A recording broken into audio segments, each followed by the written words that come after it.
Welcome to solverfy.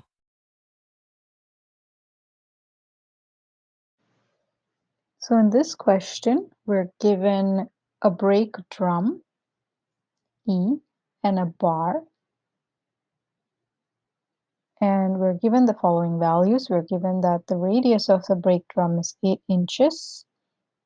We're given these 4 points on the bar, A, B, C, and D. We're given a force P on A. We know that the distance between C and D is 4 inches. And we know that the total length of the bar is 24 inches. And we're asked to determine the static coefficient of friction when there's no self-locking mechanism. So let's decompose this bar brake drum diagram into two free body diagrams. One which has the brake drum E. So we have the brake drum here. We have the tension TB on one side, the tension TD on the other side. The brake drum has a static coefficient of friction mu of s. The angle here is half a turn, or pi. And since the brake drum is rotating counterclockwise, we have TD to be the higher weight. And then our second free body diagram consists of the bar. So we have the bar over here. And we have point A, where we have the force P. Point B, where we have the force TB.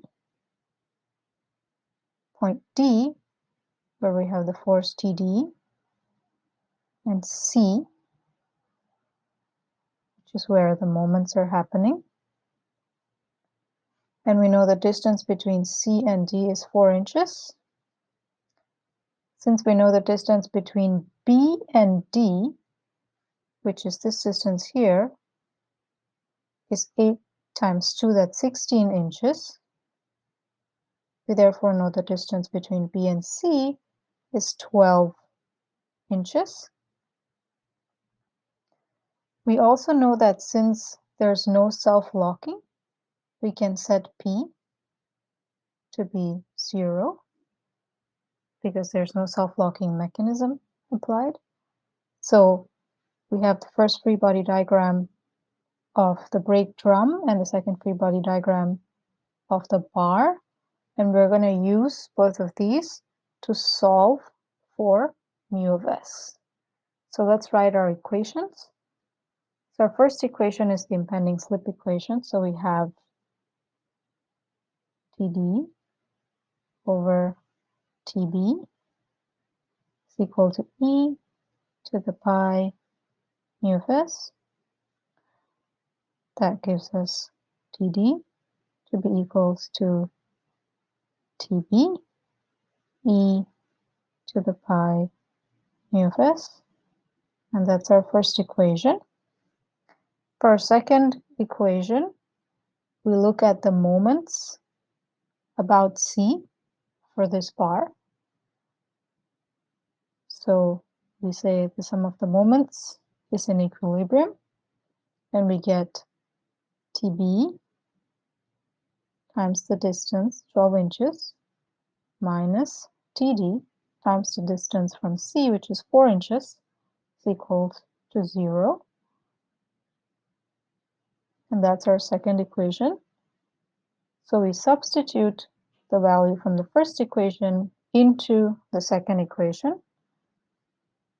And what we get is 12 TB minus 4 TB e to the pi mu of s is equal to 0.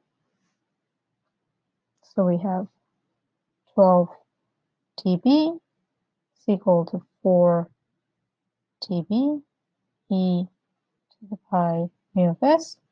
Now we cancel out our TBs and we divide 12 by 4, so we basically get e to the pi mu of s is equal to 3. So pi times mu of s is equals to the natural log of 3. And that gives us mu of s, or the static coefficient of friction, to be 0.35. And that's our answer to this question.